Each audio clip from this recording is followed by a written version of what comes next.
사랑하는 탁구마 교회 성도 여러분, 그리고 전 세계 여러 나라에서 유튜브와 팟빵을 통해서 이 말씀을 애청하는 청취자 여러분, 안녕하십니까?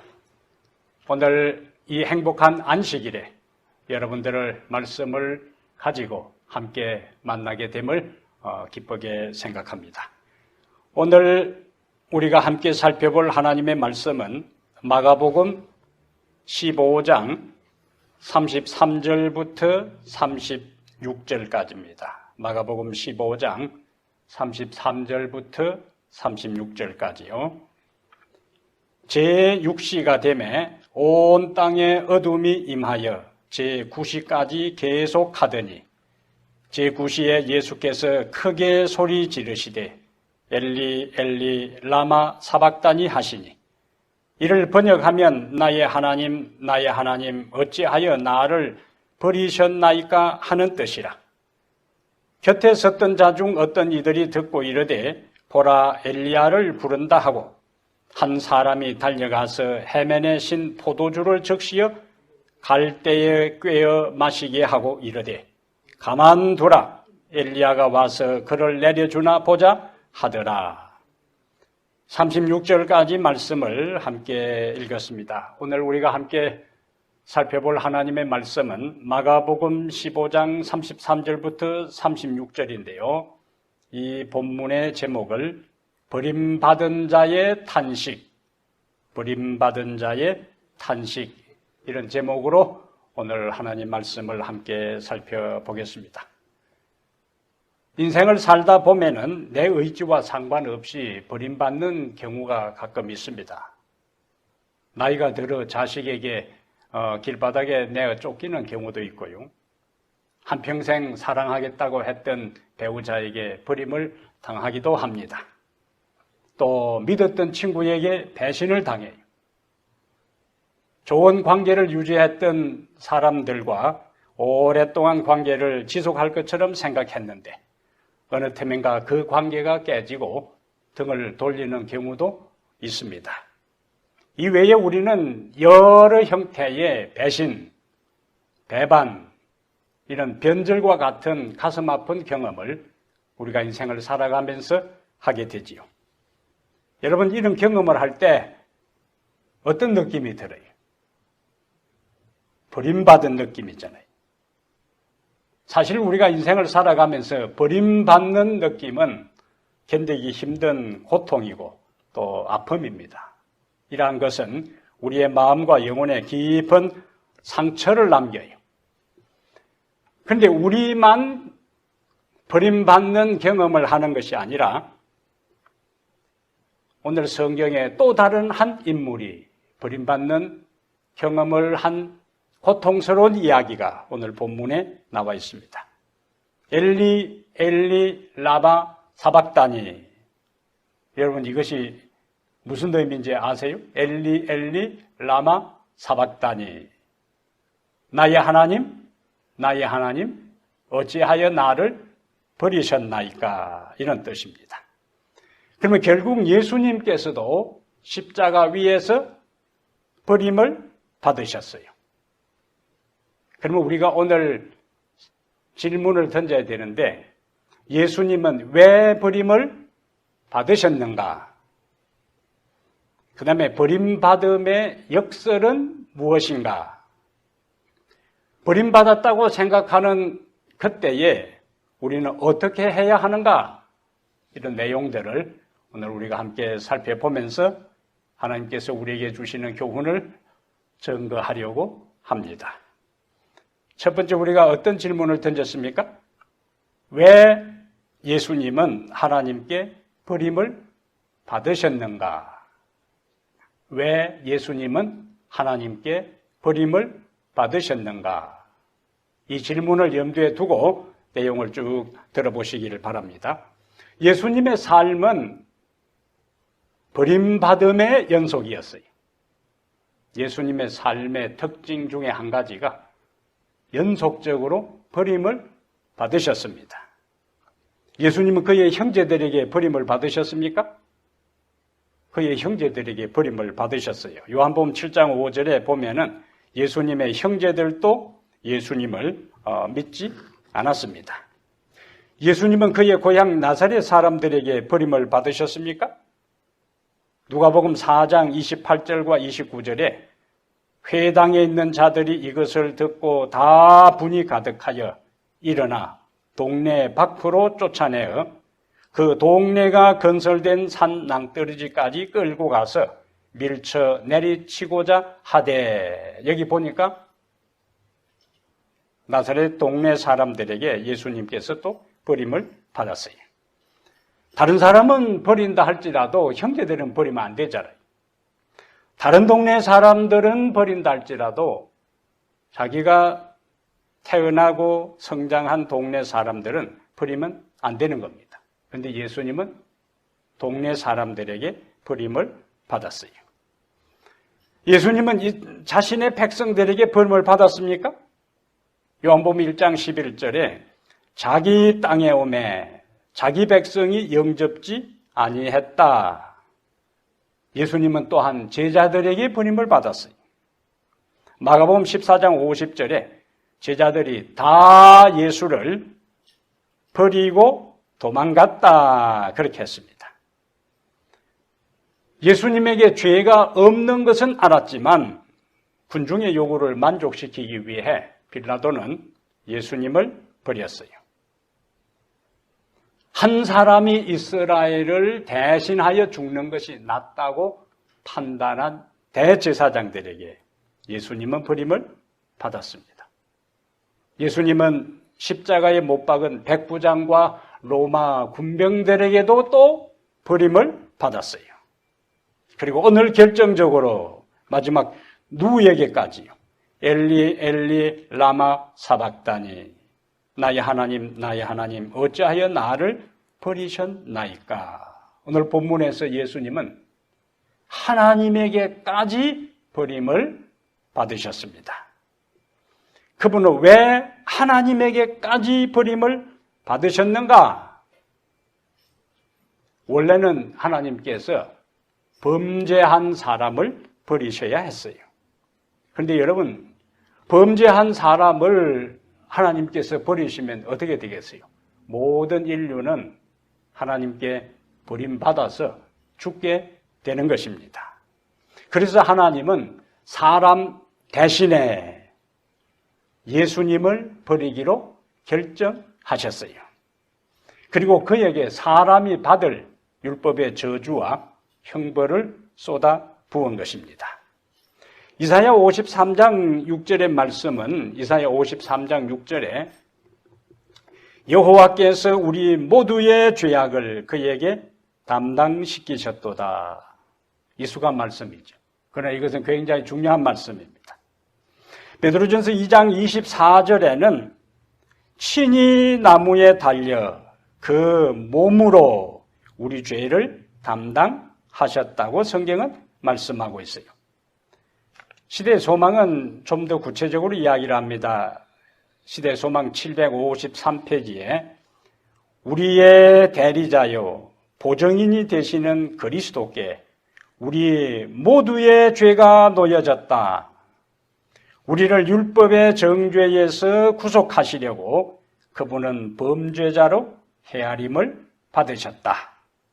이 최대의 고민의 시간에 구주께로부터 하나님께서 당신의 얼굴을 돌리심을 인하여 인간이 결코 완전히 이해할 수 없는 슬픔이 그분의 마음을 찔렀다. 우리가 가끔 쓰는 말 가운데 외면이라는 말 써요. 외면했다. 외면당한다. 그럼 하나님께서 누구를 외면하셨다고요? 예수님을 외면하셨다. 왜 그분은 하나님께 외면당하셨는가? 왜 하나님이 예수님을 버리셨는가? 그분은 우리의 죄 때문에 우리 대신 하나님께 버림을 받으셨어요. 자, 첫 번째 던진 질문이 뭡니까? 왜 예수님은 하나님께 버림을 받으셨는가? 답은 뭐죠? 우리의 죄 때문에 그분은 하나님께 버림을 받으셨어요. 이 진리를 깨닫고 주님의 사랑을 느끼고 그 사랑에 감동받고 그 사랑에 감업하여 하나님을 찬양하며 살아가게 되기를 바랍니다. 자, 두 번째 우리가 살펴볼 것은요, 버림받음의 역설입니다. 역설, 패러독스라 그러잖아요. 버림받음의 역설. 예수님은 예루살렘 성 안에서 돌아가셨어요.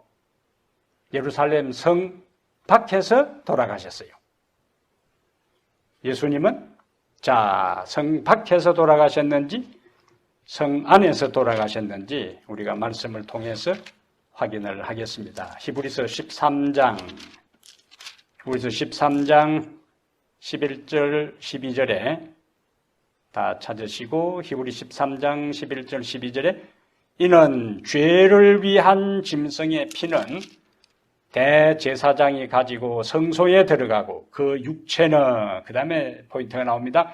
영문 밖에서 불사름이라. 그러므로 예수도 자기 피로서 백성을 거룩하게 하려고 성문 밖에서 고난을 받으셨느니라. 예수님은 성 안에서 돌아가신 것이 아니고 예루살렘 성 밖에서 돌아가셨습니다. 여러분, 고대 세계에서 이 성문 안은 뭘 상징하는가? 안전하고 평화스럽고 보장되고, 그리고 부와 권력에 대한 상징이 성문 안입니다. 성문 밖은 불안을 의미하고 버려지고 가난하고 소외된 것을 의미해요. 그래서 성문 밖에 산다 하는 것은 가난하고 외롭고 병들고 사람들에게 외면당한 사람들이 성문 밖에 사는 것으로 이해를 했습니다. 이스라엘 백성들이 광야 생활할 때 그 장면을 한번 생각해 보세요. 이스라엘 백성들이 광야 생활할 때에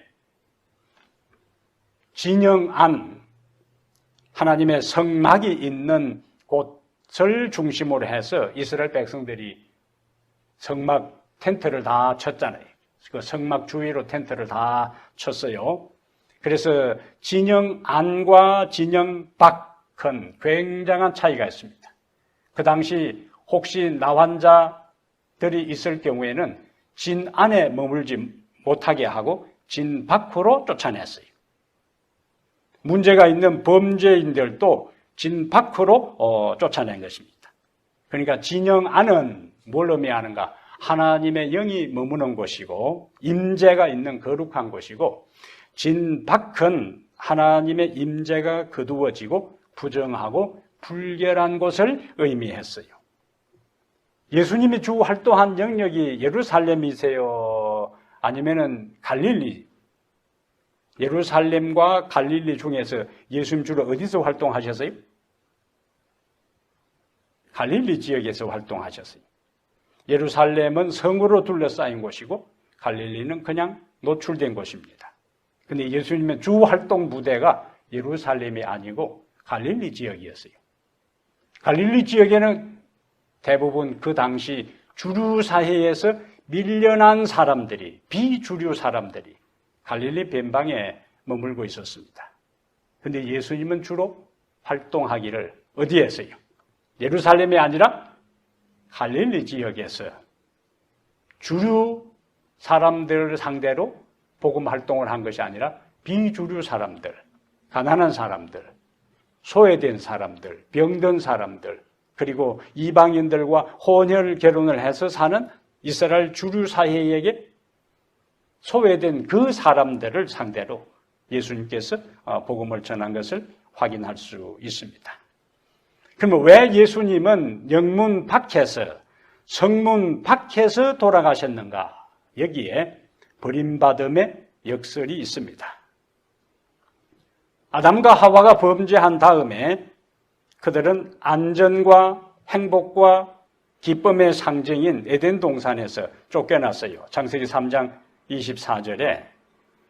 그런데 예수님도 예루살렘 성 밖에서 부정하고 불결한 이름, 골고다 언덕의 십자가에서 돌아가셨어요.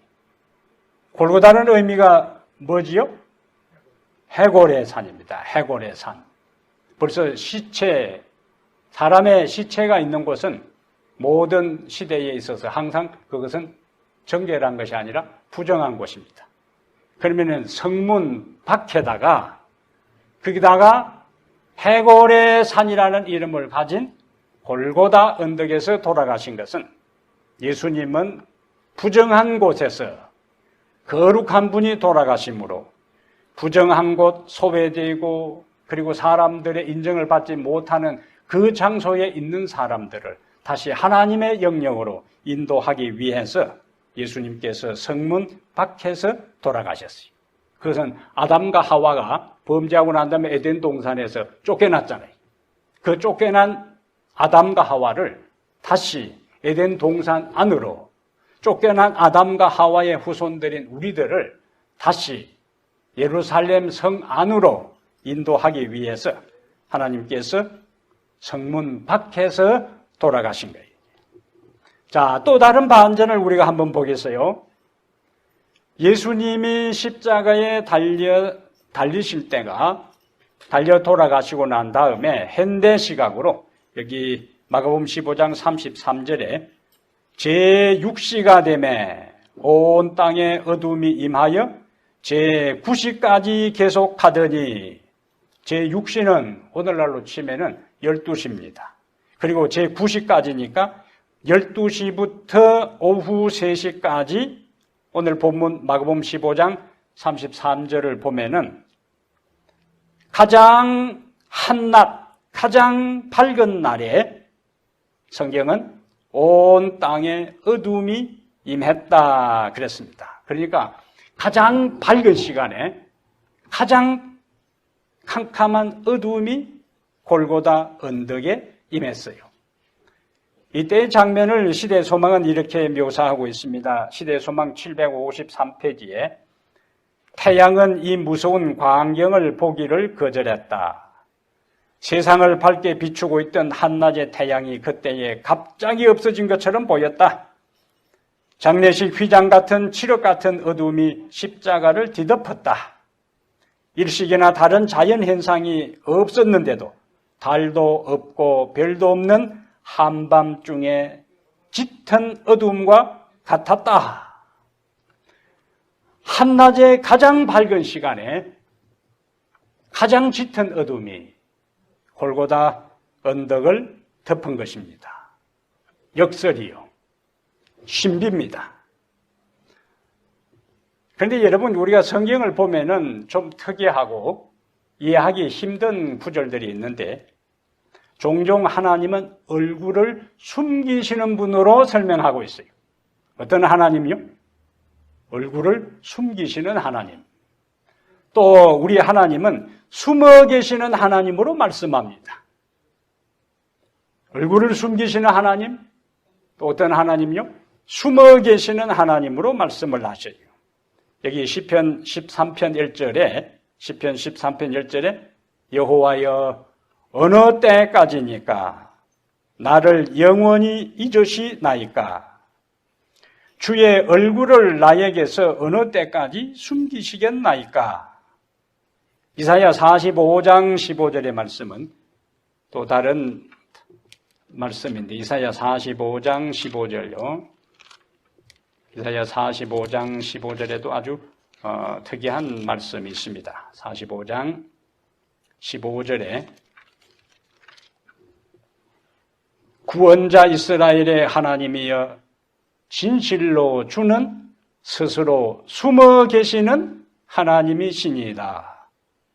여기에 하나님의 모습이 특이하게 기록됐잖아요. 구원자 이스라엘의 하나님이여. 이스라엘의 하나님이고 구원자 이스라엘의 하나님인데 실제는 어떤 상태에 있는가? 진실로 주는 스스로 숨어 계시는 하나님이시니다. 우리 하나님을 이 이사야 선지자는 어떤 하나님으로 묘사하냐면 숨어 계시는 하나님으로 묘사해요. 하나님이 숨어 계시면서 그 하나님은 어떤 하나님인가? 구원자 이스라엘의 하나님이라고 했어요. 그럼 어떻게 숨어 계시면서 이스라엘을 구원하는 하나님이 될 수 있는가 하는 의문이 생기잖아요. 그리고 하나님은 도대체 어디에 숨어 계시느냐. 하나님이 숨어 계신다는 것이 특이한 표현이고 그 어떤 질문이 생겨요? 하나님은 어디에 숨어 계시는가? 성경은 그에 대한 답을 우리에게 해주고 있습니다. 하나님은 어디 계시는가? 숨어 계시는가? 시편 18편 11절에 저가 흑암으로 그 숨는 곳을 삼으사 장막같이 자기를 두려게 하심이여 곧 물의 흑암과 공중의 빽빽한 구름으로 그리 하시도다. 성경에 일반적으로 하나님은 어떤 분이를 빛으로 묘사됩니다. 하나님은 빛이세요. 예수님도 나는 세상의 빛이라고 말씀하셨어요. 근데 빛과 어둠은 우리가 창세기 1장에서 보는 것처럼 공존할 수 없습니다. 어둠에 빛이 임하면 어둠이 사라져버려요. 그리고 빛이 사라지면 어둠이 짙어집니다. 근데 하나님은 빛 자체고 빛을 창조하신 분이 어디에 숨으시는가? 여기 시편 18편 11절에 저가 흑암으로 그 숨는 곳을 삼으사. 빛 되시는 하나님이 어디 숨는다고요? 흑암 속에 숨는다. 인간의 상식과 물리적 법칙으로는 이것은 이해될 수 없는 미스테리, 신비입니다. 그런데 성경은 분명히 하나님은 빛이시면서 그들 흑암 중에 자신을 숨기신다고 말씀하고 있습니다. 모세가 시내산에서 율법을 이제 받기 위해서 하나님 앞에 서는데 모세가 시내산에 율법을 받기 위해 하나님 앞에 설 때의 장면을 출애굽기 20장 21절에 이렇게 설명합니다. 출애굽기 20장 21절에 백성은 멀리 서 있고 모세는 그 다음 표현을 잘 보세요. 모세는 백성은 멀리 서 있습니다. 그 다음에 모세는 하나님이 계신 흑암으로 가까이 가니라. 재밌는 표현이잖아요. 하나님이 지금 어디에 계시는 거예요? 흑암. 하나님이 계신 흑암으로 가까이 가니라. 이것이 출애굽기 20장 21절에 모세가 하나님의 율법을 받기 위해서 시내산에 있을 때의 장면을 묘사하는 구절입니다.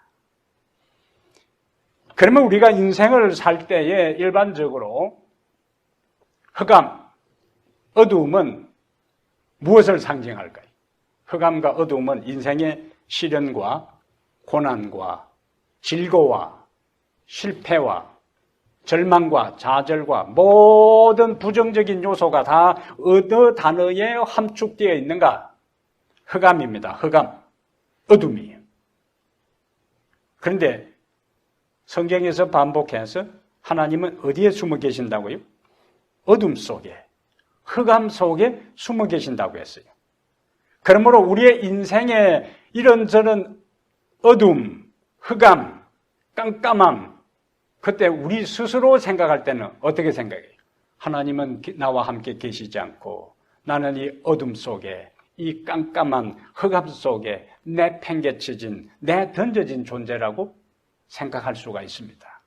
그런데 성경은 하나님은 흑암 중에 계신다고 했으니까 우리가 시련의 때에 어둠 속에 거한다 할지라도 하나님은 여전히 그 흑암과 어둠의 깊은 터널을 통과하는 우리와 함께 하신다는 확실한 의미를 여기서 발견할 수가 있습니다.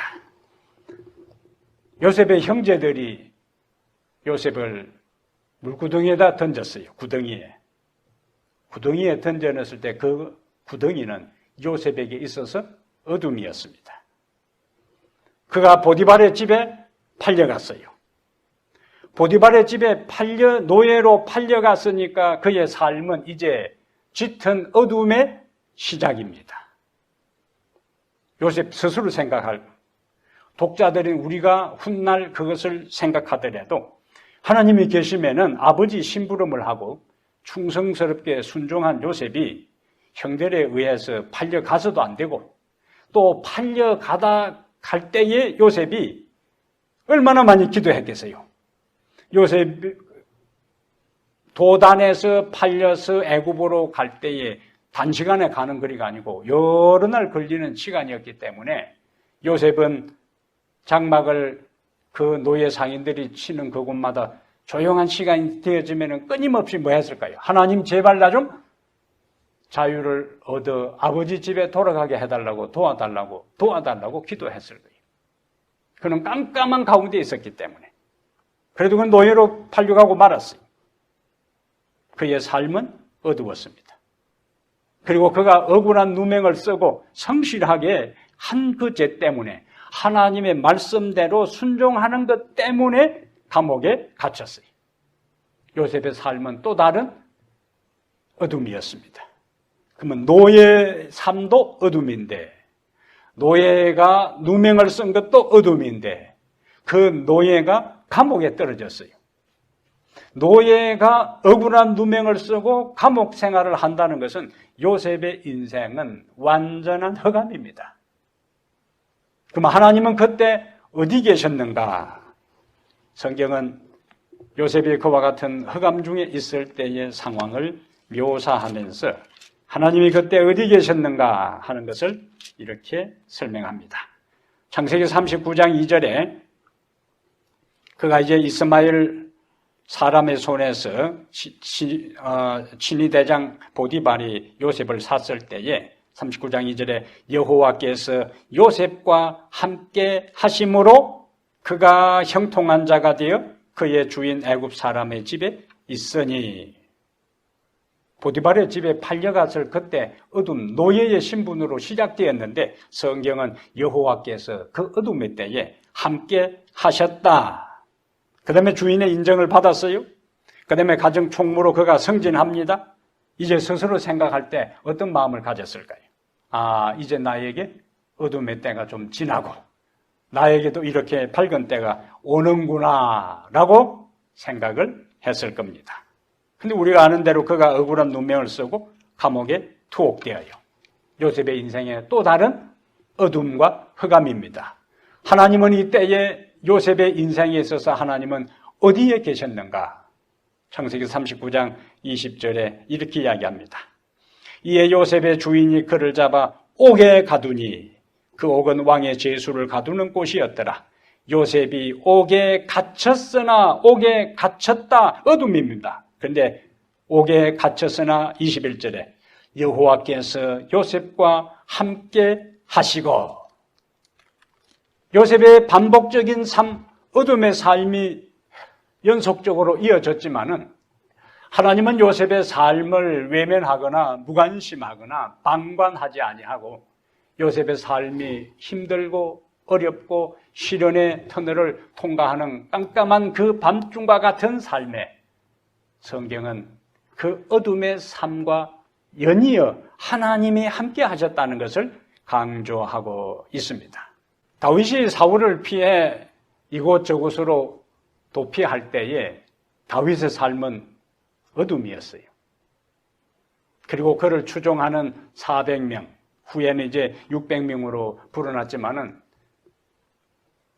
다윗을 추종했던 400여 명은 그 당시에 사람들 가운데서 성경은 아둘람 동굴에 다윗과 함께 있었던 사람들을 이야기할 때에 그들은 한 맺힌 사람들, 그들은 집 나온 사람들, 그들은 빚진 사람들, 대부분 사회의 낙오자들이었어요. 빚쟁이가 그들을 추적하니까, 또 나라에서 죄를 지으니까 그를 추적하니까 어디로 도망갔는가? 다윗이 있는 아둘람 동굴로 몰려들었어요. 다윗과 함께 있는 사람들의 인생은 다 어둠이었습니다. 그들의 미래는 보이지를 않았습니다. 그들은 다 죄수들이고 가난한 자들이고 사회의 사람들이 기피하는 인물들이었어요. 다윗은 왕이 기피하는 사람이고, 그를 따르는 부하들은 그 주변 일반 동료들이나 그 사회의 지탄을 받는, 손가락질 받는 그 사람들이었어요. 어둠이었어요. 그런데 하나님께서 다윗과 함께 하시면서 그를 훈련시키셨어요. 함께 하셨습니다. 여러분 꽃 중에 어떤 꽃을 좋아하세요? 각 개인이 좋아하는 꽃도 다를 것이고 색깔도 다를 것입니다. 꽃 중에 히아신스라는 꽃이 있습니다. 히아신스, 머릿속에 떠오르지 않는 분들은 한번 구글에 가서 한번 찾아보세요. 히아신스. 이 히아신스 꽃은 둥근 국은 뿌리를 바로 심으면은 꽃이 피질 않습니다. 여러 주 동안 차고 캄캄한 곳에 보관을 해 놓아야 돼요. 그리고는 땅에 심어야 꽃을 피웁니다. 히아신스가 꽃을 피우기 위해서는 차가운 곳에서 캄캄한 곳에 그 과정을 통과해야만이 뭐 할 수 있다? 꽃을 피울 수가 있어요. 어둠을 통과하는 것은 여러분이나 저에게 있어서 원하지 않는 삶의 모습입니다. 고통스러운 일이. 우리의 인생에는 우리가 삶을 살아가면서 다양한 모양의 어둠의 시간들이 내가 원치 아니한 형태로 우리에게 원하지 않는 시간에 우리에게 찾아옵니다. 그러면 하나님은 그 어둠의 시간에 어디 계셔요? 어둠의 과정을 통과하는 우리와 함께 하시는 것입니다. 그 과정을 통해 우리를 훈련시켜요. 하나님께서 다윗을 그렇게 혹독하게 훈련시킨 것은 사울은 그러한 혹독한 훈련 없이 왕이 되었습니다. 그리고 다윗의 아들 솔로몬 혹독한 훈련 없이 왕이 되었어요. 둘 다 빗나가는 삶을 살고 이스라엘 어렵게 만든 것입니다. 다윗도 비록 잠깐 동안에 하나님의 법을 순종하지 못하는 것이 있었지만은 혹독한 훈련의 과정, 어둠의 과정을 통해 그가 하나님을 신뢰하고 자신의 한계와 자신의 연약함을 깨달았기 때문에 그는 회개하면서 다시 하나님께로 돌아갈 수 있었습니다. 하나님은 그 어둠의 시간을 통해 뭐 하시는가? 우리를 훈련시켜요. 우리의 한계를 깨닫게 합니다. 그리고 우리를 겸손하게 합니다. 하나님을 의지해야만이, 하나님을 바라보아야만이 내 인생에 희망이 있고 그 다음에 내 삶이 이 모든 고통스러운 과정에서 통과할 수 있다는 것을 훈련시키는 거예요. 예수님은 버림받으셨어요. 다윗도 버림받았어요. 모세도 버림받았어요. 그런데 하나님은 성경에서 버림받은 사람들을 귀히 사용하십니다. 어떤 사람들요? 버림받은 사람들. 자, 요셉은 형제들에게 버림받았어요. 그런데 하나님은 요셉을 통해 야곱과 그의 모든 형제들의 가족을 구원하고 이스라엘이 한 나라를 형성할 정도로 인구가 증가할 때까지 애굽에서 그들을 생활할 수 있는 그 모든 혜택을 제공하는 중심 인물이 되게 했습니다. 모세 버림받았습니까? 버림받았어요. 나라에 버림받고 동족을 위해서 자기가 나서서 도와주려고 했는데 오히려 그 동족의 고발로 그는 도망자가 되고 말았어요. 부모도 어쩔 수 없이 모세를 나일강에 버렸어요. 부모로부터 버림받고 왕으로부터 버림받고 자기 동족으로부터 버림받았지만 외행적으로 그는 미대한 광야에서 아무런 미래의 희망 없이 살 것처럼 보였어요. 모세의 미래는 캄캄함 그 자체였습니다. 그런데 하나님께서 모세를 이스라엘 민족을 구원하는 지도자로 사용하셨어요. 다윗도 사울 왕에게 버림을 받았습니다. 그러나 하나님은 다윗을 이스라엘의 황금시대를 여는 훌륭한 왕으로 그를 부르셨어요. 그리고 버림받은 다윗을 훌륭하게 사용하고 나중에 그 후손을 통하여 예수 그리스도 메시아가 오게 했습니다. 성경의 놀라운 진리요, 확신입니다. 2차 세계대전이 끝났을 때에 유대인들이 숨어있던 어느 지하실 벽에 이런 글이 있음을 사람들이 발견했어요. 해가 비치지 않을 때에도 나는 해가 있다고 믿는다. 하나님이 침묵하실 때에도 나는 여전히 하나님이 계신다고 믿는다. 우리는 지금 코로나19로 인해서 과거 어느 때보다도 힘들고 어두운 시절을 살아갑니다. 하지만 이렇게 인생의 어두운 시대에도 하나님은 여전히 우리와 함께 하신다. 하나님은 흑암 중에 함께 하시는 분이심을 믿고 오히려 감사하고 가슴을 활짝 펴고 자신 있고 당당하게 인생을 살아가게 되기를 바랍니다. 그러면 여러분, 마지막으로 우리가 이러한 버림받았다는 느낌, 내가 어둠 속에 처해 있다고 생각되는 순간에 우리는 어떻게 해야 될까요? 고난 너머를 소망으로 바라보라. 고난 너머를 소망으로 바라보라. 우리의 삶은 항상 햇빛 찬란한 날만 있는 게 아닙니다. 구름 낀 날도 있고 폭풍이 몰아치는 때도 있습니다. 매사가 꼬이고 하는 일마다 제대로 풀리지 않을 때도 있습니다. 게다가 하나님이 나에게서 얼굴을 숨기시고 침묵하시는 것처럼 나의 기도는 천장을 뚫고 올라가지도 못하고 맴돌아 되돌아오는 메아리만 울리는 것 같은 그러한 기도 생활을 할 때도 있습니다. 그때에 하나님은 내 삶에 무관심하고 나는 하나님께 버림받았다는 느낌이 들 그때에 우리는 예수님처럼 엘리 엘리 라마 사박다니 이렇게 외칩니다. 나의 하나님 어찌하여 나를 버리셨나이까. 그리고 주변 사람들을 봅니다. 그런데 주변 사람들은 행복하고 평안하고 여유있고 풍요롭게 잘 사는 것 같아요. 그때 우리는 이렇게 이야기합니다. 엘리 엘리 나만 못 박나니 이렇게 이야기합니다. 나만 고통스러운 삶을 산다는 거예요. 그것을 뭐라고 부른다고요? 엘리 엘리 나만 못 박나니. 그러나 주님이 숨어 계시고 우리의 삶에 무관심한 것이 아니라 단지 우리가 그렇게 느낄 뿐입니다. 우리의 감정은 절대로 우리의 인생의 기준이 될 수가 없습니다. 우리의 인생의 기준은 우리의 감정, 느낌, 기분이 아니라 하나님이 말씀하신 그 말씀의 기초가 우리가 끝까지 붙잡고 의지해야 할 확실한 기준이 되는 것입니다. 예수님도 그 절망의 어둠 속에 있었지만은 마침내 예수님은 나의 하나님이라고 이야기했어요. 나의 하나님 어찌하여 나를 버리셨나이까. 비록 캄캄한 3시간 동안 캄캄한 가운데 있었지만은 예수님은 하나님을 그냥 막연한 하나님이 아니라 나의 하나님으로 불렀어요.